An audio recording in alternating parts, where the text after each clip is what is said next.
Hey, welcome. I'm so happy you're here. I'm Dr. Ariel Hammond, and this is the Enrichment Entrepreneur, a podcast for current and aspiring entrepreneurs who are in the business of helping kids thrive. We're talking after-school programs, summer camps, tutoring, enrichment, the people and places that show up for kids outside the classroom. I'm still building right alongside you, and that's exactly why we're here, to learn, grow, and figure this out together. Let's go! I'm your host, Ariel, and today I wanted to talk about it being fall. It's fall, y'all. So we are in the swing of things. This is pretty much our new year. So new year, what are we hoping for our businesses? Many of us are hoping for solid fill rates. And if you're opening registration for the entire school year, maybe even hitting your minimum enrollment, maybe getting a wait list for the year in the fall, we can dream, we can hope, we can plan. So yeah, that's what I wanted to talk about today. So the first topic I wanted to talk about is there being two windows for fall enrollment. So we may think of enrollment windows just by term, fall, winter, spring, summer, but fall has two enrollment windows within it. So one window closes when school starts. And there's actually a second window that opens around week 2, week 3 of the school year when parents finally see the real schedule. They figure out what the bus, transportation, after school situation looks like. They're finally settled in and back into the swing of things. And that's a second decision window for many families.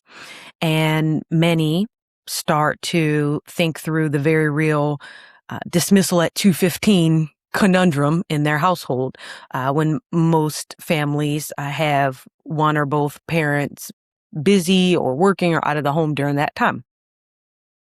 So thinking that through, what I've seen on the other side, just from the operator side, is that most of us, we stop selling on that. When that one window closes, we think, okay, our programs are done. The numbers are what they're going to be. And then we just kick off from there. And we leave that second window on the table. I just talked to an operator today who talked about some of his programs starting in the first week of school and others starting around 6-7 weeks into the school year, and how grateful he was for that staggered start. And I feel the same way every year as well, because just like kids have the nerves, the first day of school nerves, as a principal, I thought I had it the worst. Like, you would think that, as the head of the school, you're cool, calm, and relaxed, but I wanted things to be perfect for families, for kids, for all the staff. So I felt like I kind of carried everyone's back to school stress and anxiety. And as a teacher, I felt it, wanted my classroom to be perfect. As a parent now, I feel it, want my kids to be ready. And I want to be ready and have done all the right mom things to get us there. And so I see it from all those different angles. And now from an enrichment entrepreneurial lens, I want the programs to do very well. And having some of them start early, as soon as the school year starts, that's fantastic. But if all of our programs were to start at that time, especially with the number of school sites that I have, each day of the week, I'll have between 7 and 10 programs running at the same time, at the same hour. So for all that to start on the same week would be very overwhelming.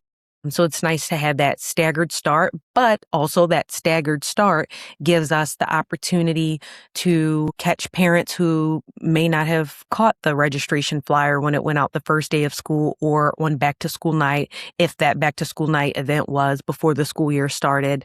It's hard to catch everything, and things like after school programs are very easy to miss. So we just want to make sure that depending on the school, depending on the community, depending on the culture, depending on when news gets shared, that we align the schedule for our fall programs based on what's going to get the most traction, what's going to get parents that information when they need it. And don't give up on fall enrollment if maybe you try for something to launch the first week of school and it doesn't. Try again. You can launch another program, maybe middle of October or something like that. By that time, they'll have had quite a few weeks to get into the swing of things. You can build relationships with the schools or whoever those point people are and get to know the best channels to spread the news. You could also have that time to dig deeper into why there may have been lower enrollment. Maybe your program fell on a day that was the most popular day for after school programs. And maybe after building those relationships and learning that, you move forward with a different strategy to help you get the numbers that we want you to get.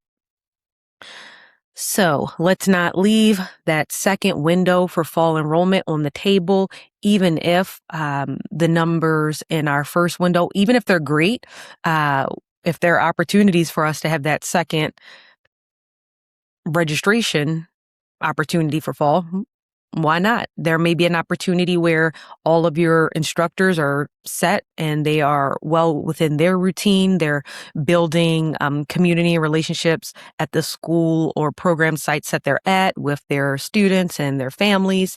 And so maybe things are looking good and you can hire another person, hire another team member. Maybe there was another program site that maybe didn't feel the best previously, and you didn't want that to be on your starting roster. I have quite a few. I have a lot of schools and program sites on not my starting team. If ever an opportunity comes up and we aren't very busy, which I don't see happening anytime in the near future, then we add those programs when we have the capacity to have the outcome be unknown. If enrollment has been dicey in the past, we may be willing to give it a try. If we have a new team member that happens to be in that area, has that availability, we have the materials and all that ready to go, then we might. But that would be, for my business, an opportunity that I would push to the second window instead of starting my fall with that. So just consider that, especially if you're starting up, you may feel a little bit behind things. If you see others have already shared their information and, families are starting to show interest, that's okay. You'll catch other families who maybe they weren't ready to make that decision. Maybe it was just not the time for their child to get involved in an after school program. Maybe they wanted to just get back into the routine of the school year, and come October, they're ready. So that's an opportunity for those of us who may have missed that first window completely. Fall is still the time of the highest interest for after school programs. So, give it a shot. You never know. Even if to just get it going at a new program site, if typically you have 10-week programs, maybe you have a mini session and you just try it out, see what the demand is, get to know the community, and you do 4 weeks or something like that, or a trial day. Just try to get those relationships started in the fall, especially if those sites have done well for you in the past or for others similar to you. So most after-school program owners, they stop selling their programs the day that school starts. And from what I've seen, that is just the single most expensive habit in our industry. And I've done it myself. I've been guilty of it for multiple years. So I'm hoping I can save some others in the community from that missed revenue and missed enrollment. And another thing I wanted to share about that first window in fall enrollment, it's not even the first week of school, the last week of summer, August. The first enrollment window for me starts in spring. It starts the spring of the previous school year, where we start to get our schedule figured out for those partners that we know are going to be in our starting lineup. And we send re-enrollment campaigns.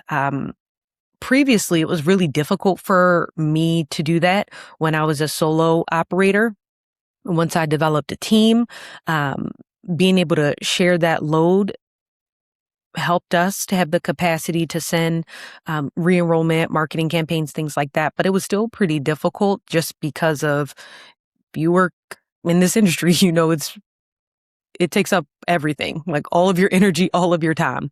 So I worked so much in the business that I was very limited in how much I could work on the business. But I did a deep dive, as I always do when I'm confused, and found that the single best source of a customer is a return customer, is just extending that lifetime value of a customer that you've had in the past or that you currently have. So if you have had a program at a site the previous school year, then the easiest way to lift enrollment, make sure things go just as well as they went the previous year or even better, you want to reach out to those families. They've already experienced your program. Most of them, if not all of them, are very satisfied and happy with it. So why not offer it to them again? And this is where you have to be strategic and start thinking, pretty far out. If you want to maximize re-enrollment optionality, you want to make sure that your program isn't just a repetition of the same Intro 101 course over and over again, because then you are decreasing your ability to extend that lifetime value of your customers. And those who stay with you and learn from you the longest, they are going to have the most transformative outcomes. And that is, the best free promo and branding work that you can do, is to have kids really stick with it. Those enthusiasts, those who put in, the hundreds, thousands of hours of learning and have really impressive outcomes from your program. So we have to balance the reality that a lot of people may want just a 101 experience, and they want to experience a lot of different things until they find their thing. And that's valid. And what are those opportunities that we can still carve out at our successful sites to continue that learning trajectory, that learning pathway? So when you do have something different to offer, you want to make sure that you're sending timely re-enrollment campaigns to your previous customers. And now that we use NROPS, the all-in-one platform for enrichment business owners, helps us save time, less time working in the business, more time working on the business. So marketing campaigns, that's an example. I did not have the time before NROPS to do timely marketing campaigns, especially the re-enrollment campaigns.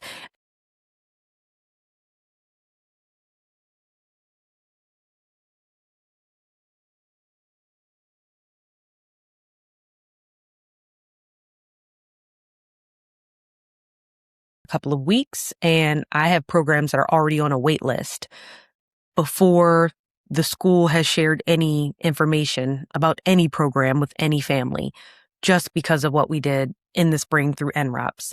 And manually, that would have taken a lot of time, because each message has to be tailored to that specific site, to the families that it applies to, all that information. And so with NROPS, it's done for us, and I'm already seeing the benefits. So yay.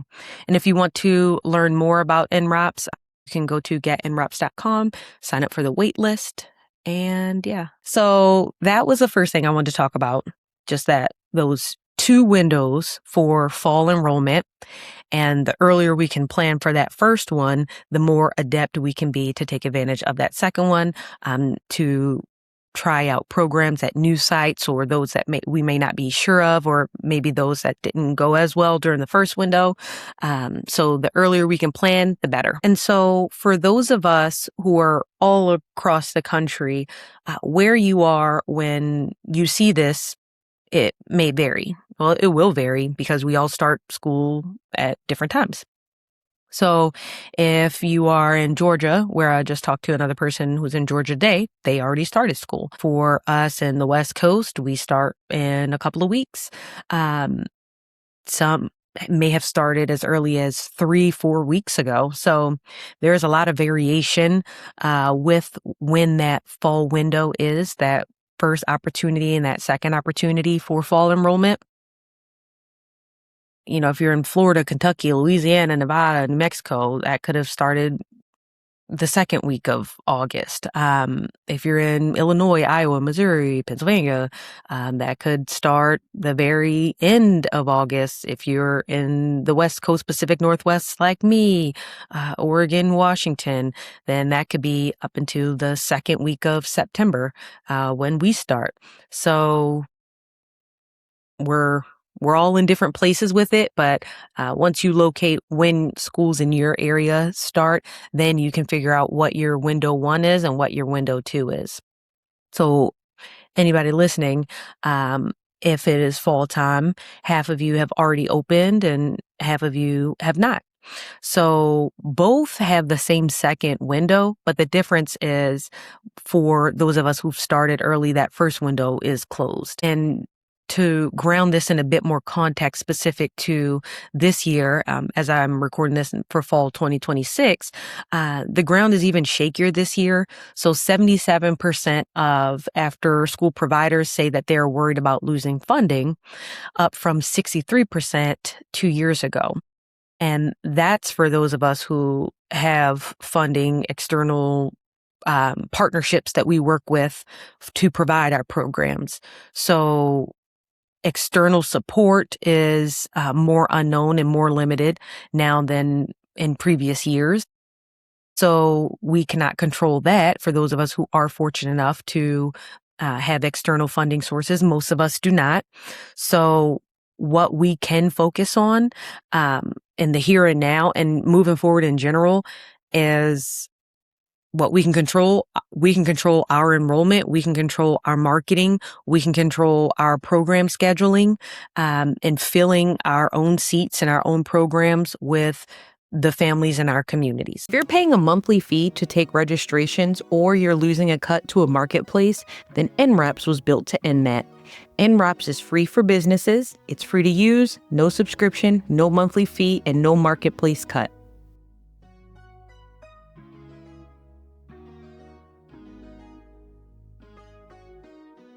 You go from landing page to live in under 5 minutes. For the family signing up, it's even faster than that. No account, no app, a link, a tap, and they are done. There's nothing to migrate. There's nothing to lose. Go to nrops.com, build your first registration, and see it live today. The next thing I wanted to talk about, next topic, is around not utilizing your list, your customer list. And I'm guilty. It wasn't until a bit more recently than I'd like to admit that I effectively organized the customer list and independently owned my own customer list and had processes for keeping that up to date, properly segmented. I tried big box CRM solutions, put a lot of time into that, a lot of professional support, paid my team a lot to all get on board. We used HubSpot and tried to do that for a long time, tried to use a few other ones, and wow, it was really bad. We're a small business, small team. And to operate like this large enterprise, it didn't fit the needs of this type of business. Try as I might to make it so, it just didn't. And all of that to get a newsletter out. Paying so much money, $100-something a month, and it was super clunky to just get a newsletter out. And now we can do that through NROPS, and it's not clunky, and it is agile. It automatically updates all of our customer lists. They're properly segmented, so the right messaging, whether it's for marketing campaigns, re-enrollment campaigns, customer communication, if we want to send automatic messages that recap what's happened in our programs or to give logistical information, all of that is done correctly and suited to our needs and updated automatically just by having our entire workflow on NREPs. So that was something I learned a little further down the line is you lose real money in registrations when you're not working your list. First, if you don't have an accurate list where you're currently and constantly updating it, that's one issue. And if you're not using it, well, then what's the point in having it? But I would say if you don't know what to do with it, just save it somewhere and eventually you may use it. But not having that list, not making sure that it's current, not saving the proper information so you don't know who to send information for your summer camps in a certain community because it's not tagged that everyone from these schools or this district, they're in this community. So if I ever have a camp or a program here, I'm going to send it to that list. Or they were at this school. They have children this age, participated in what of my programs before. So we just want to make sure we have as much information as possible because that allows that list to equate to the most potent and relevant offer for the people on our lists. So that's another one. You'll know that you're underutilizing your list if you have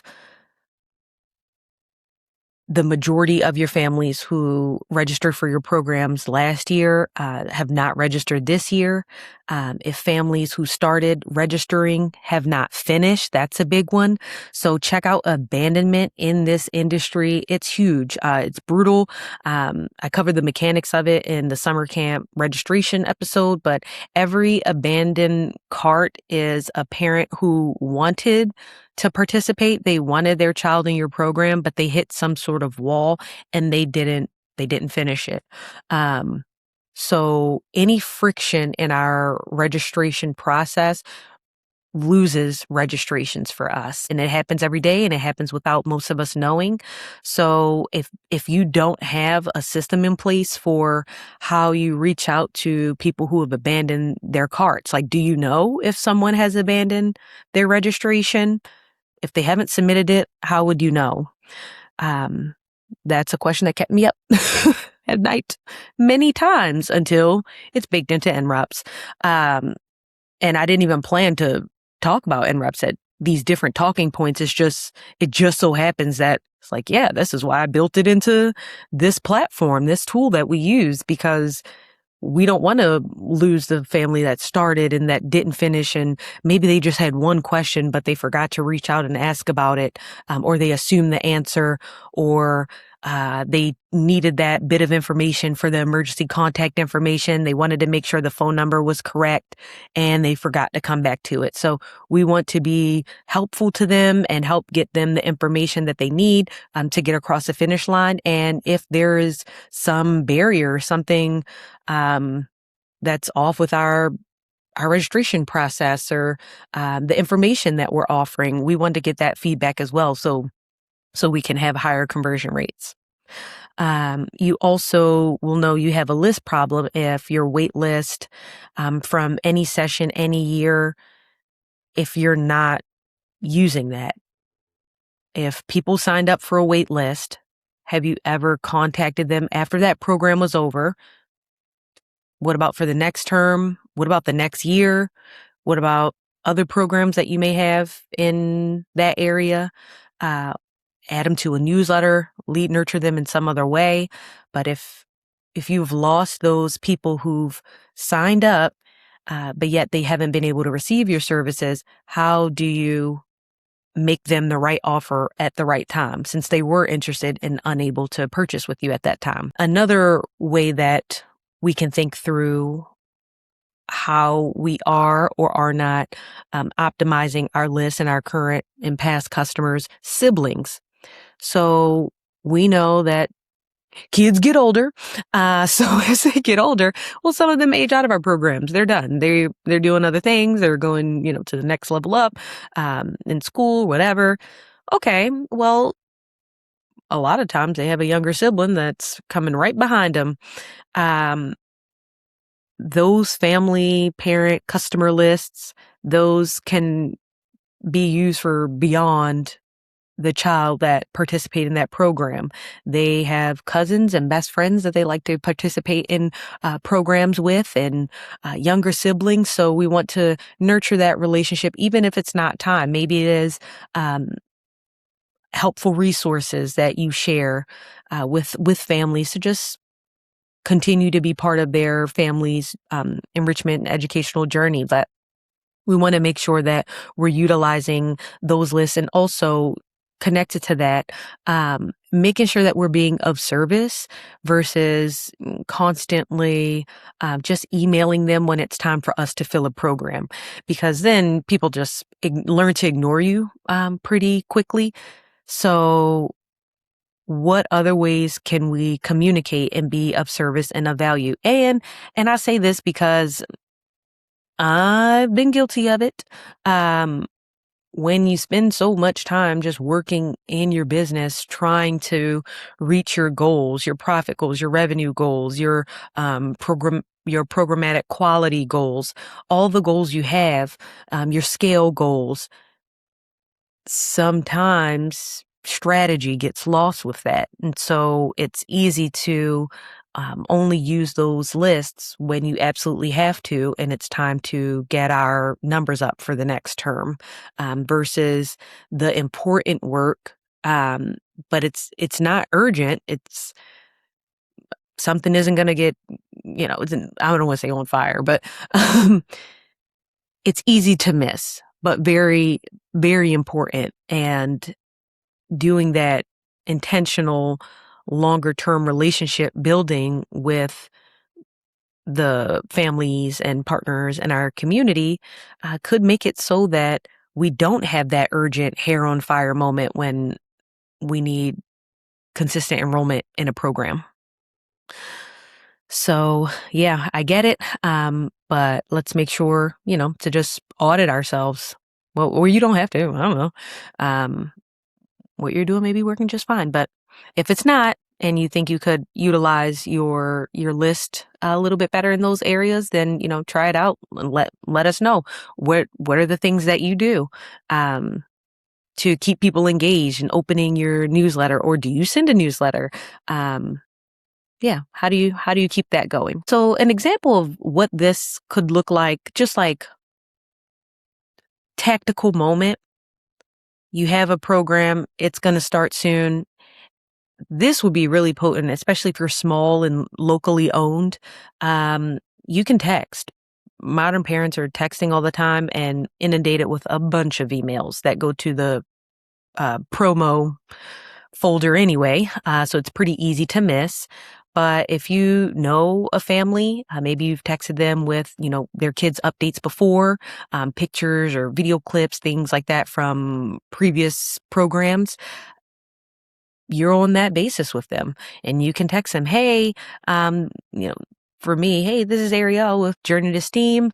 We're going to be back at, I'm just going to make up like Window. We're going to be back at Window Elementary. We're starting October 3rd. I remember so-and-so loved it. Mike, talking to a Mike.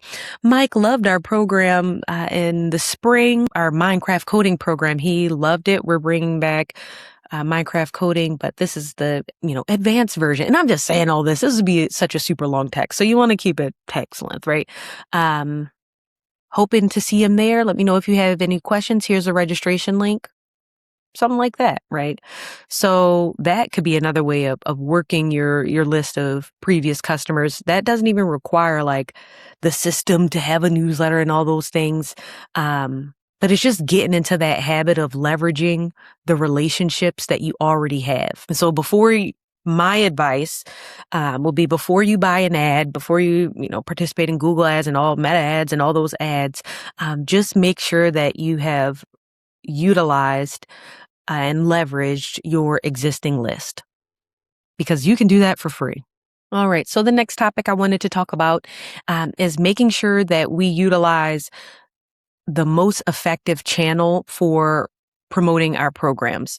So right now we are talking specifically about after school programs, and 95 times out of 100, those are going to be based at schools, or at least even if it's off-site, many of us are still going to offer transportation from the school to the site. So still partnering with the school directly. Schools are the best channels for getting that information out. And I've done the analysis for my own partnerships, the ones that work well and the ones that have not. And the common denominator, you would think would be like socioeconomic background, size of the school, type of school. It was if there was an advocate at the school, someone who specifically within 48 hours had a history of responding to emails within that time frame. So there may be someone who owns it. Maybe it's their role, their job. Maybe they volunteered to do it. But when you send them a message and you ask them to share the flyer, does someone respond to you within the next couple of business days, or does it take them a week and then you have to remind them? Although the box is checked, they responded, a lot of time has passed in the meantime. So making sure that we're choosing school partners and program partners that see it truly as a partnership and they want your program to do well, and they express that. I love working with those point people who say like, okay, what are your numbers at? Like, they proactively reach out, and if the numbers aren't high, they're like, okay, so I'm going to do this, I'm going to do that. Like, let's see what we can do. Those are the places that and the people, they want you to thrive. And especially if they start proactively thinking of, okay, well, what if I waive the facility fee for this fall so that you could have a lower minimum? Would that be okay? Or what if we cover the distance between, if your minimum enrollment is 6 and it's at 4 and we start in a couple of days, we really want this to happen. What if, the PTO covered the difference or something like that? So those partnerships they're golden. And even if the numbers struggle in the immediate, they're less likely to struggle long term because of those collaborative champions who are transparent with information, who are excited and committed to help your program be successful. And they really see your program as an extension of their community, their school, instead of an external provider that is an inconvenience, because I've been treated both ways. And as a former principal, yes, I've treated organizations both ways, depending on how stressed out I was. That's an embarrassing thing to admit, but it's just being real. If I'm really overwhelmed and I think the school that I'm leading is about to be shut down, I'm in survival mode. Like literal, we need to keep the school open. So I'm not thinking about like enrichment as much. And so keeping that perspective, we're all people. We're all going through our things. But yeah, just watching those communication patterns and doubling down on those who are willing to do what it takes to help our programs be successful. And so as we think about the school as our conversion channel, our highest conversion channel, and lowest cost, most of the time that's going to be free. It's going to be a digital flyer. No one prints it, and it is shared with the entire community. There are other channels within that school channel that still do some heavy lifting. The first one is flyers, paper flyers. And I have to do a paper flyer run next week. I have to print hundreds of flyers and I have to go drive them all around. Because flyers still work for those schools. Now, I'm not going to do it at schools where we're already at a wait list. That doesn't no need. But if there could be some benefit to getting the word out, then I'm going to do it. Now I'm going to be environmentally friendly to the extent possible. So will I do them half paged? Yes. Not color? Yes. Print optimized? Yes. Have I not done it that way before? Yes. But now I know better. I do better. So that is the first conversion channel that can help with an easy lift. Asking that school, that program site, hey, can you send home some, half page flyers in the kids' homework folders. Typically, the homework folders go out Thursday afternoon, sometimes Fridays, but most schools try to get homework folders or the family communication folders if they're not doing homework anymore. They try to get those out Thursdays, sometimes Fridays. After that, the school communication apps, I find that this varies over time because some schools, they are loyal to like Peach Jar, and families really do check Peach Jar all the time for everything. Then others, it's like technically they're supposed to use Peach Jar, but they really don't use Peach Jar. And so no one really looks, and you kind of don't know what of those situations you're walking into until you're already there. Same thing goes for all the other school communication apps, whether it's Remind, I use that from one of my kids. Parent Square, also use that for one of my kids. Class Dojo, all those different ways that they communicate. Sometimes they use that and they still use good old email. Email from the school gets, that's going to be the best means of communication, but not all schools send that out regularly.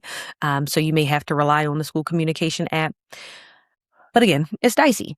The next channel to consider would be the PTA newsletter and the PTA social media site, whether it's a Facebook group or Instagram group.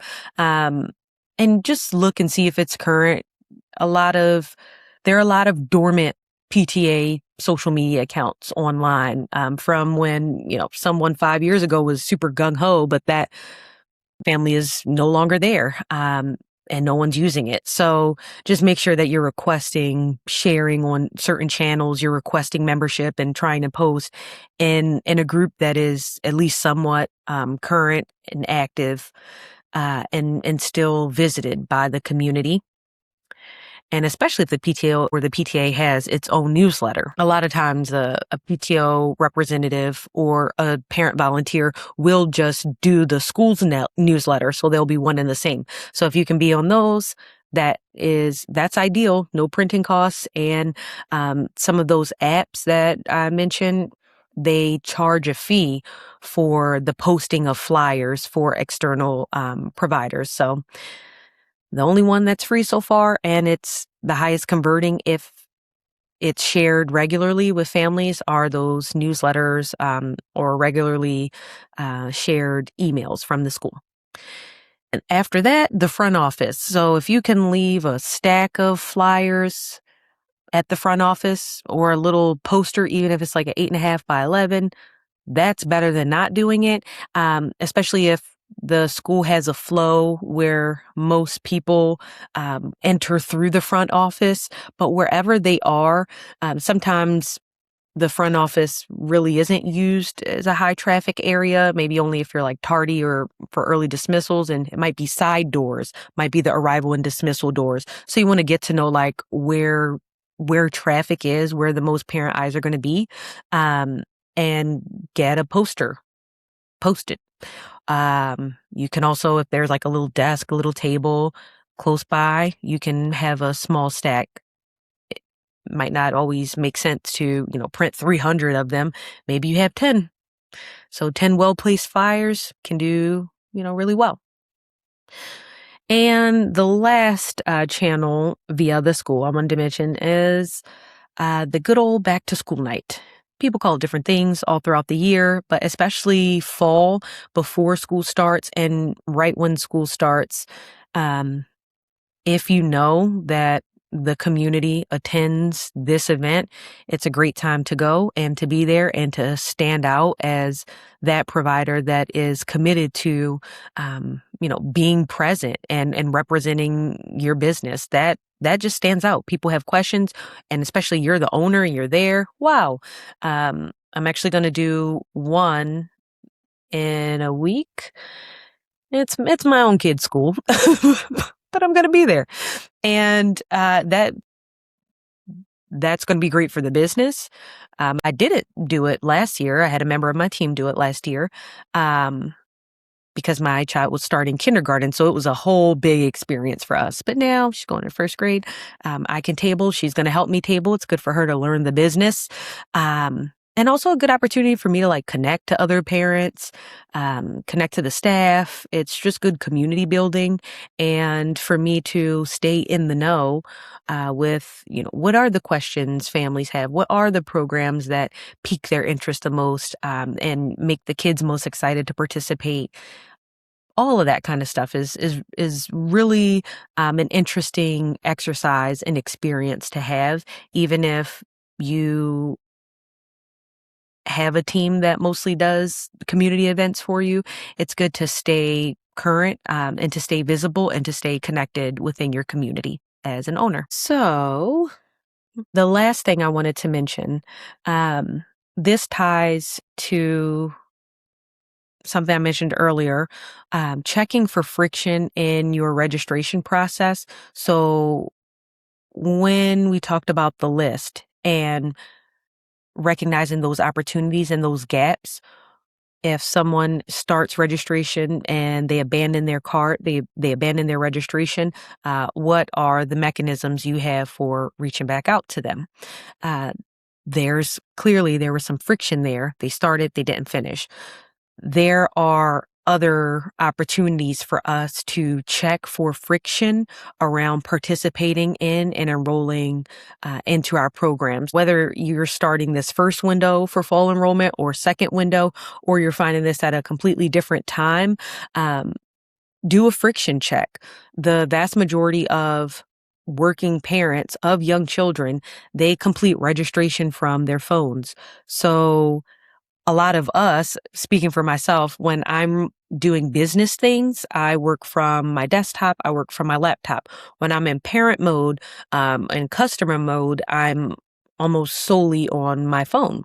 So a lot of times we'll make our registration processes, our communication, we'll make things with our workflow in mind, not considering that the vast majority of families who register for our programs are doing it from an iPhone.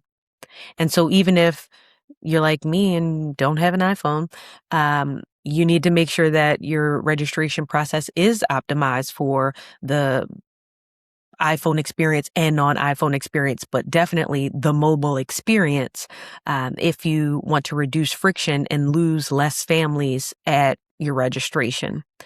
So you can run this test right now. You can take out your phone, go to your own registration link, go to your website. Does it all fit neatly in mobile? Do you have to contort it to get the information filled in? Is it optimized? Does it look like it was designed to be filled out on a phone, or is it a little bit clunky? You're going to lose a lot of people there if it's not mobile first. Do you have the price listed directly on the page up front? Many parents will not message you to ask the price. They're going to assume that it's too high, and if they have to ask, that's too much friction. They'll go where they know the price up front. Also, if those fees aren't disclosed up front, so if you have a one-time material fee once a year, include that up front with the price of the program. So what I found in my research of parent, customer, consumer behavior is that the customer resentment and abandonment and negative sentiment of your business does not come from having a small fee. It comes from those fees not being transparent and stated up front before they got to the end of the process. At that point, it feels like they've been trapped, and no one likes doing a bunch of work with incomplete information. So whatever your fees are, all in, make sure that that's reflected before families sign up. And we found still increased enrollment from having a mobile first smart wallet, Google Pay, Apple Pay optimized registration experience for families, because those fees are transparent upfront and it's still less friction.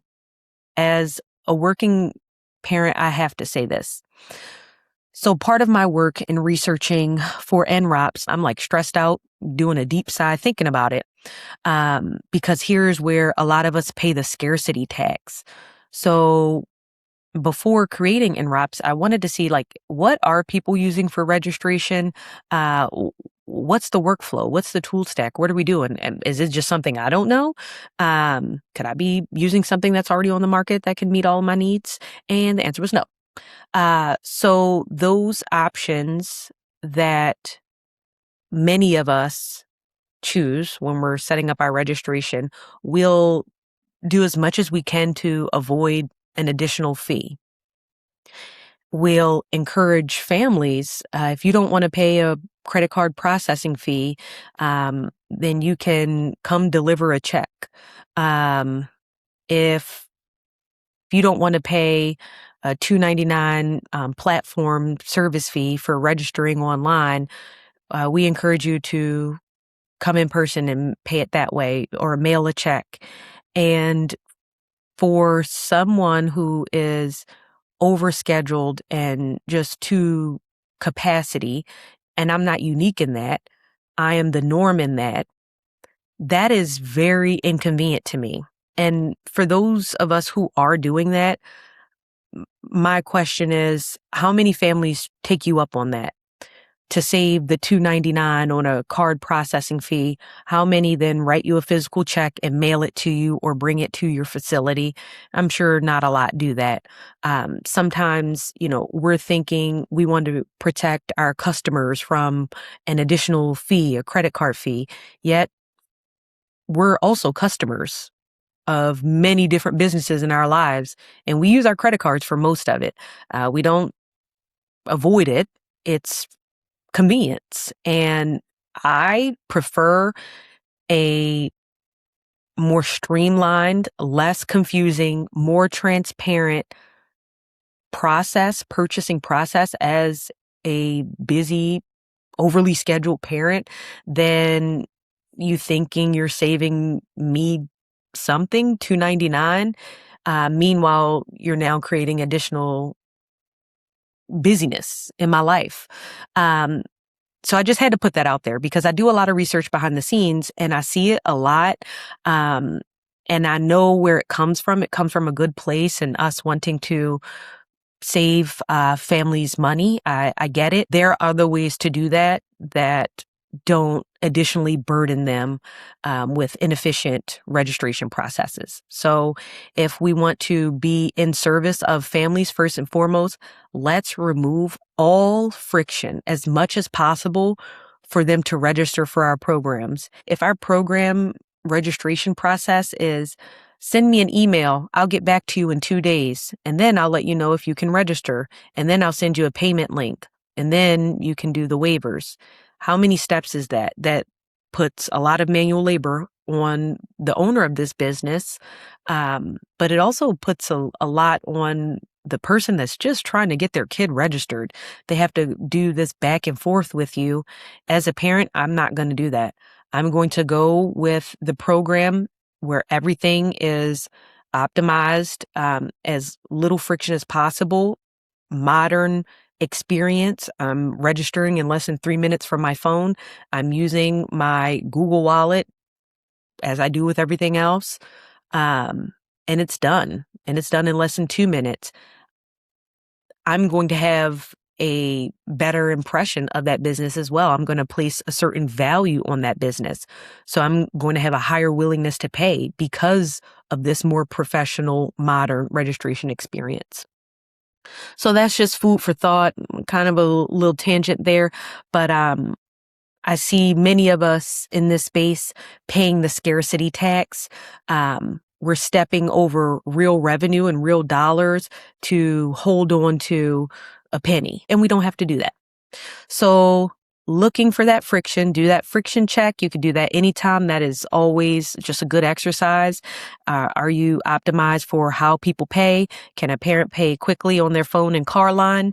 If not, then consider a different way. You can go to getenreps.com, look at how we do registration, and it's that way. So yeah, check it out. So try to think of it as every extra field is a registration that you just lost. Every extra click is a registration you just lost. Every time you mandate someone create an account to register for your program, you've lost a lot of families that way. That is something I would strongly recommend. If someone has to create an account on like a DocuSign or a third-party provider to register for your programs, people get tired of that. I want to register for your program. I don't want to have an account with Sawyer. I don't use it for anything else. I'm just wanting to register for your program. That should be optional. Done a lot of research. I've had a lot of conversations with specifically the parents who are paying customers of our programs. And that is a big one that makes them choose another option, even if they really do like our program. It's like if we made them download an app or something to register. There should be an option, absolutely, like at NREPS. It's an option to create a profile, but we have to be of value first. They have to know that they're going to return over and over again before they would see value in that, and well before it should be mandated. So unless that it's your own platform and, your own thing, then I could see the value in that. But if it's not, that is a whole lot of friction that may be losing you registrations with your registration. All right. So I had a lot to say this episode, so I'm going to end it here. And that's a wrap. Know someone who needs to hear this episode? Share it, because Sharing is caring. if this episode earned it, give us all the stars in a review on whatever platform you're listening on, because it helps other enrichment entrepreneurs find this show. Until next time, keep learning, keep building.